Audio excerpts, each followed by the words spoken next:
بسم اللہ الرحمن الرحیم۔ گزارش ہے کہ ایک دفعہ سب درود پاک پڑھ لیں۔ جب اللہ کسی عورت پر کرم فرمانا چاہتا ہے، اس سے راضی ہو جاتا ہے، تو اس عورت کے جسم میں 8 تبدیلیاں رونما ہو جاتی ہیں۔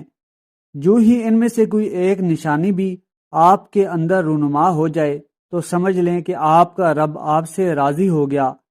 اس کے ساتھ ہی آپ کو حضرت علی رضی اللہ تعالیٰ عنہ کا فرمان سنائیں گے کہ کسی عورت کو گالم گلوچ کرنا کیسا ہے، اس کے ساتھ مار پٹائی کی جائے تو کیا ہوتا ہے، گھر میں اس سے کیا پریشانیاں نازل ہوتی ہیں۔ سب سے پہلے اللہ پاک جس کو دین کی سمجھ عطا فرماتا ہے، دین سے جوڑ دیتا ہے تو اسے اپنا محبوب بنا لیتا ہے۔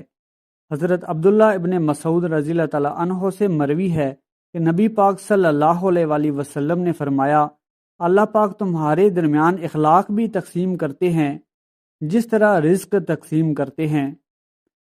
اللہ پاک دنیا اس کو بھی دیتے ہیں جو اللہ پاک کا پیارا ہو یا نہ ہو، لیکن اللہ پاک دین کی سمجھ اس کو دیتے ہیں جو اللہ پاک کا محبوب ہوتا ہے۔ عبادت کی محبت، قرآن کی محبت، اللہ کے ذکر سے محبت، رسول اللہ صلی اللہ علیہ وسلم پر درود و سلام بھیجنے کا شوق اور تڑپ، یہ وہ چیزیں ہیں جو اس بات کی نشانی ہے کہ اللہ نے اسے اپنا بہت پیارا بنا لیا ہے۔ دوسری نشانی، رسول اللہ صلی اللہ علیہ وسلم نے فرمایا، جسے اپنا بناتے ہیں تو اس پر پھر تھوڑی سی آزمائش بھی ڈالتے ہیں، یعنی اللہ پاک دیکھنا یہ چاہتے ہیں کہ یہ بندہ میرے فیصلے پر راضی ہوتا بھی ہے یا نہیں۔ جو راضی ہو جائے اللہ پاک اسے دنیا میں بھی راضی کرتے ہیں اور آخرت میں بھی راضی کریں گے۔ جو اس وقت بوکھلاہٹ کا شکار ہو جائے کہ یہ میرے ساتھ کیا ہو گیا، میں تو نماز بھی پڑھتا ہوں، قرآن کی تلاوت بھی کرتا ہوں، پھر مجھے بخار کیوں ہو گیا، میں تو دین پر کاربند ہوں، پھر مجھے فکر کیوں ہو رہی ہے، تو ایسا نہیں سوچنا چاہیے۔ حضرت بلال حبشی رضی اللہ تعالیٰ عنہ سے کسی نے پوچھا کہ آپ بڑی توحید کی باتیں کرتے ہیں تو آپ کو اتنی بری طرح سے مار کیوں پڑی ہے؟ تو آپ نے فرمایا کہ تم بھی تو بازار جا کر برتن خریدنے سے پہلے اسے بجا کر دیکھتے ہو کہ مٹی صحیح طرح سے لگی ہے یا نہیں۔ بس اللہ نے بھی مجھے آزمایا تھا۔ اس کے بعد یہی وہ غلام تھا جس کا رنگ بھی کالا تھا، ہونٹ موٹے موٹے تھے، جس کے بارے میں اللہ کے پیارے رسول فرماتے ہیں کہ جب میں جنت میں جا رہا تھا، جب مجھے معراج کی سیر کرائی گئی تو میرے آگے آگے کسی کے چلنے کی آہٹ سنائی دی۔ میں نے حضرت جبرائیل علیہ السلام سے پوچھا کہ یہ کون ہے؟ جواب ملا، یہ بلال حبشی ہیں۔ حضور پاک صلی اللہ علیہ وآلہ وسلم جب واپس آ گئے تو حضرت بلال رضی اللہ تعالیٰ عنہ سے پوچھا کہ تم کون سا عمل کرتے ہو؟ تو حضرت بلال رضی اللہ تعالیٰ عنہ نے فرمایا کہ آپ ہی نے تو فرمایا تھا کہ ہر وقت باوضو رہنا، تو میں ہر وقت وضو کی حالت میں رہتا ہوں، اور جب بھی بے وضو ہوتا ہوں تو اسی وقت نیا وضو کر لیتا ہوں، اور جب وضو کرتا ہوں تو 2 رکعت نماز بھی پڑھ لیتا ہوں۔ چلتے زمین پر ہیں اور قدموں کی آہٹ جنت میں سنائی دیتی ہے۔ تو آزمائش اللہ پاک کی محبت کی دوسری نشانی ہے۔ اسی لیے اگر کوئی فکر یا پریشانی میں ہو تو اس کا مطلب یہ نہیں ہوتا کہ پتہ نہیں مجھے کیا ہو گیا ہے، اللہ پاک اپنے پیاروں کو ہی آزماتا ہے۔ تیسری نشانی تو بہت ہی زیادہ پیاری نشانی ہے، جسے پتہ چل سکتا ہے کہ اللہ پاک کس سے راضی ہیں اور ہم سے محبت کرتے ہیں یا نہیں۔ اللہ پاک جب کسی سے محبت کرتے ہیں تو اس کے اندر خوبصورت بدلاؤ لاتے ہیں۔ حدیث میں آتا ہے کہ اللہ پاک جب کسی سے محبت کرتے ہیں تو حضرت جبرائیل علیہ السلام سے فرماتے ہیں، اس کے بعد آسمانوں میں زلزلہ آ جاتا ہے جس کی وجہ سے سارے فرشتے بے ہوش ہو جاتے ہیں، اور پھر جب اللہ کے حکم سے سب ہوش میں آتے ہیں تو سب سے پہلے حضرت جبرائیل علیہ السلام کو اجازت ہوتی ہے، تو حضرت جبرائیل علیہ السلام سوال کرتے ہیں کہ ہمارے رب نے کیا فرمایا ہے، اور اس کے بعد خود ہی کہتے ہیں کہ اللہ پاک نے جو بھی فرمایا ہوگا وہ حق ہی فرمایا ہوگا۔ پھر اللہ فرماتے ہیں کہ جبرائیل، میں نے آج اس بندے کو اپنا محبوب بنا لیا، تم بھی اسے اپنا محبوب بناؤ۔ حضرت جبرائیل علیہ السلام بھی اس بندے سے محبت کرنے لگتے ہیں۔ پھر حضرت جبرائیل علیہ السلام کو حکم ہوتا ہے کہ آسمان کے تمام فرشتوں کو خبر دے دو، یہ اللہ کا پیارا بن گیا ہے۔ حضرت جبرائیل علیہ السلام، آسمان کے تمام فرشتے اور تمام نورانی مخلوقات بھی اس سے محبت کرنے لگ جاتے ہیں۔ آسمان کے کھربوں فرشتے اس سے محبت کرنے لگتے ہیں۔ پھر ایک فرشتہ آسمان سے دنیا میں آتا ہے اور اعلان کرتا ہے کہ اے لوگوں، فلاں شخص اللہ کا محبوب ہے۔ حضرت جبرائیل علیہ السلام اور آسمانوں کی تمام نوری مخلوقات اس سے محبت کرتی ہیں، تم بھی اس سے محبت کرو۔ اور پھر دنیا والوں کے دلوں میں اللہ پاک اس بندے کی محبت ڈال دیتا ہے۔ تو اس لیے دنیا میں وہ کام ضرور کرو جس کے کرنے سے اللہ پاک ہم سے راضی ہو جائے، ہمیں اپنا محبوب بنا لے، انشاءاللہ دنیا اور آخرت میں کامیاب ہو جاؤ گے۔ حضرت عبداللہ ابن عباس رضی اللہ تعالیٰ عنہ فرماتے ہیں، جب نیکیاں قبول ہو جاتی ہیں تو انسان کے جسم میں یہ 5 نشانیاں ظاہر ہوتی ہیں۔ نمبر 1، جب انسان کی نیکی قبول ہو جاتی ہے تو اس کے چہرے پر عجیب سی رونق آ جاتی ہے، یعنی وہ انسان دنیا کے سامنے اپنی خوشی کا اظہار اپنی مسکراہٹ اور بشاشت کے ساتھ کرتا ہے، ہر وقت خوش رہتا ہے، بلکہ یوں لگتا ہے کہ اس دنیا میں اس سے زیادہ سکون اور وقار والا اور کوئی نہیں ہے، لگتا ہے کہ جیسے اسے دنیا کا کوئی غم ہی نہ ہو۔ یہ خوشی ہر ایک کو نصیب نہیں ہوتی۔ نمبر 2، اس کا دل روشن ہو جاتا ہے، یعنی وہ ہر وقت اللہ کے وعدوں پر امید رکھتا ہے، اس کے پاس کچھ ہو یا نہ ہو، لیکن اس کے دل میں اتنی خوشی ہوتی ہے کہ اس کو کوئی پرواہ ہی نہیں ہوتی۔ اور یہ یاد رکھنا کہ انسان امیر دل سے نہیں بنتا، بلکہ امیر ہمیشہ دل سے بنتا ہے۔ حضرت علی رضی اللہ تعالیٰ عنہ فرماتے ہیں، دولت مٹی کی طرح ہے اور مٹی کو پیر کے نیچے رکھنا چاہیے، اگر سر پر چڑھاؤ گے تو وہ قبر بن جائے گی، اور قبر زندہ لوگوں کی نہیں ہوتی۔ نمبر 3، جب کسی کی نیکیاں قبول ہو جاتی ہیں تو اس کے جسم میں نیکی کی طاقت آ جاتی ہے اور شیطان اسے گمراہ نہیں کر سکتا۔ شیطان سے بچنے کی قوت اللہ اس کے جسم میں پیدا کر دیتا ہے۔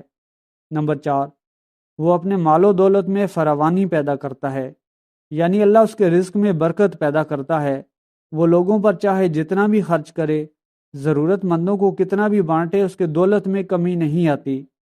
حضرت علی رضی اللہ تعالیٰ عنہ فرماتے ہیں، نصیب کا رزق انسان کو ایسے تلاش کرتا ہے جیسے مرنے والے کو اس کی موت۔ نمبر 5، لوگوں کے دلوں میں اللہ اس کی محبت پیدا کر دیتا ہے، یعنی جب اللہ اپنے بندے سے خوش ہوتا ہے تو اس وقت اس کی محبت لوگوں کے دلوں میں پیدا کر دیتا ہے۔ محترم ناظرین، اب آپ کو بتاتے ہیں کہ عورت کی ذمہ داری کیا ہے۔ حضرت علی رضی اللہ تعالیٰ عنہ نے فرمایا، عورت کی سب سے بڑی ذمہ داری کیا ہے؟ حضرت علی رضی اللہ تعالیٰ عنہ کی خدمت میں ایک شخص حاضر ہوا اور دست ادب کو جوڑ کر عرض کرنے لگا، یا علی، میری بیوی میرے گھر کا کام صحیح نہیں کرتی، نہ میرے کپڑوں کی دیکھ بھال کرتی ہے، نہ گھر کی صفائی ٹھیک طرح سے کرتی ہے، تو کیا میرا ڈانٹنا، غصہ کرنا صحیح ہے؟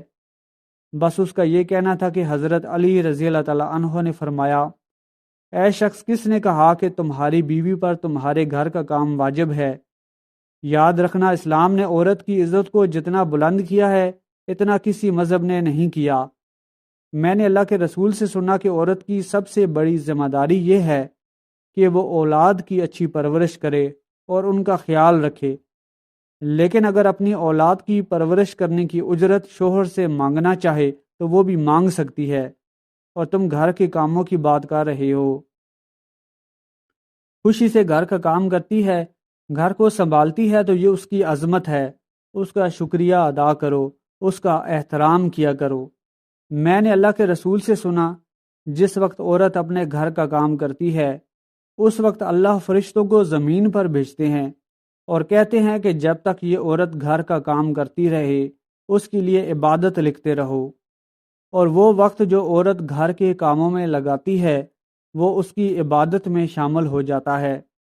یہ عورت کی عظمت ہے کہ وہ تمہارے گھر کو جنت بناتی ہے، تمہارے بچوں کو عظیم انسان بناتی ہے، لیکن اگر کوئی عورت پر ظلم کرے، گھر کے کاموں کی وجہ سے اسے ٹوکتا رہے، اس پہ ظلم کرتا رہے، تو روز محشر اللہ پاک اس انسان کو گدھے کی شکل میں اٹھائے گا اور دوزخ کا ایک دروازہ ان لوگوں کے لیے کھولا جائے گا اور یہ کہا جائے گا کہ یہ وہ انسان ہیں جنہوں نے اپنی ہی عورتوں پر ظلم کیا، ان کو حقیر اور غلام سمجھا۔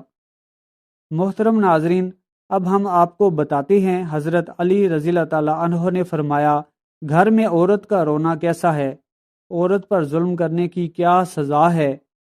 حضرت علی رضی اللہ تعالیٰ عنہ راستے سے گزر رہے تھے، دیکھا کہ ایک شخص اپنی بیوی پر ظلم کر رہا ہے۔ حضرت علی ان کے قریب گئے اور فرمانے لگے، اے شخص، اللہ سے ڈرو، تمہاری مفلسی، پریشانی اور رزق میں تنگی کا سبب یہ ہے کہ تمہاری بیوی تمہارے ظلم کی وجہ سے گھر میں روتی رہے۔ میں نے رسول اللہ صلی اللہ علیہ وآلہ وسلم سے سنا کہ جس گھر میں عورتیں روتی ہیں اس گھر میں رزق کے فرشتے نہیں آتے اور یوں وہ پریشانی اور مفلسی میں گرفتار ہو جاتے ہیں۔ یاد رکھنا، اللہ نے اولاد مرد کی تقدیر میں اور دولت عورت کی تقدیر میں لکھی ہوئی ہے۔ اگر تم یہ چاہتے ہو کہ تمہارے رزق میں فراوانی ہو اور عزت، شہرت، دولت دن بدن بڑھتی جائے تو اپنے گھر میں اپنی عورتوں کا خیال رکھو، انہیں خوش رکھو۔ اللہ کے فضل و کرم سے تم عزت، شہرت اور دولت میں فراوانی پاؤ گے۔ محترم ناظرین، اسی طرح کا ایک اور واقعہ ہے کہ ایک مرتبہ حضرت علی رضی اللہ تعالیٰ عنہ راستے سے گزر رہے تھے۔ آپ نے دیکھا ایک شخص اپنی عورت پر ظلم کر رہا تھا، اس کی توہین کر رہا تھا۔ حضرت علی رضی اللہ تعالیٰ عنہ ان کے قریب گئے اور فرمانے لگے، اے شخص، یاد رکھنا، اللہ نے مرد کو طاقتور اس لیے بنایا ہے کہ تاکہ وہ عورت کی حفاظت کر سکے، نہ کہ عورت پر ظلم کرے۔ میں نے رسول پاک صلی اللہ علیہ وآلہ وسلم سے سنا کہ جو مرد اپنی عورت پر ظلم کرتا ہے تو اللہ اس پر لعنت بھیجتے ہیں۔ تو اس نے کہا، یا علی، یہ میرے نکاح میں ہے، میں سے جو بات کہتا ہوں یہ نہیں مانتی۔ تو حضرت علی نے فرمایا کہ نکاح کا مطلب یہ نہیں کہ تم نے اپنے لیے غلام خریدا ہے، بلکہ نکاح کا مطلب یہ ہے کہ تم نے اپنی نسل کو بڑھانے کے لیے اس عورت سے مدد طلب کی ہے اور تمہاری اولاد کی اچھی تربیت کے لیے اس عورت کو چنا ہے۔ اے شخص، جس سے مدد لی جائے اسے غلام نہیں سمجھتے، اور جو تمہاری اولاد کو پروان چڑھائے اسے حقیر نہیں سمجھتے، بلکہ تمہیں تو اس کا شکر گزار ہونا چاہیے۔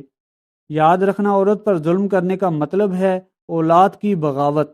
آنے والے وقت میں جو اولاد تمہیں اس عورت کے جسم سے نصیب ہوگی تو اس کے وجود میں تمہارے لیے بغاوت ہی بغاوت ہوگی۔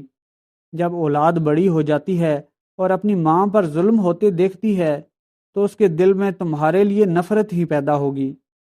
اس لیے جتنا ممکن ہو سکے اپنی بیوی کے ساتھ اچھا سلوک کرو اور اسے خوش رکھو۔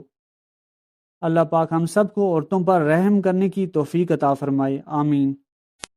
اللہ کے عشق کا جنوں ہے ایمان، عشق ہے اصل عبادت، حیات موت ہے اس پر حرام، برتر از اندیشہ سود و زباں ہے زندگی، ہے کبھی جاں اور کبھی تسلیم جاں ہے زندگی، ماں سوائے اللہ کے آگ ہے تکبیر تیری، تو مسلمان ہو تو تقدیر ہے تفسیر تیری۔ السلام علیکم ورحمۃ اللہ وبرکاتہ۔ دوستوں، میں امید کرتا ہوں کہ آج کی یہ ویڈیو آپ کی انفارمیشن میں اضافے کا باعث بنی ہوگی اور آج کی اس ویڈیو سے آپ کو کچھ نیا سیکھنے کو ملا ہوگا، اور اس طرح کی مزید انفارمیشن ویڈیو حاصل کرنے کے لیے ہمارے چینل کی اسلام ورلڈ کو سبسکرائب کیجیے اور بیل آئیکن کو دبا کر آل پر کلک کیجیے تاکہ ہر ویڈیو کا نوٹیفیکیشن سب سے پہلے آپ کو ملے۔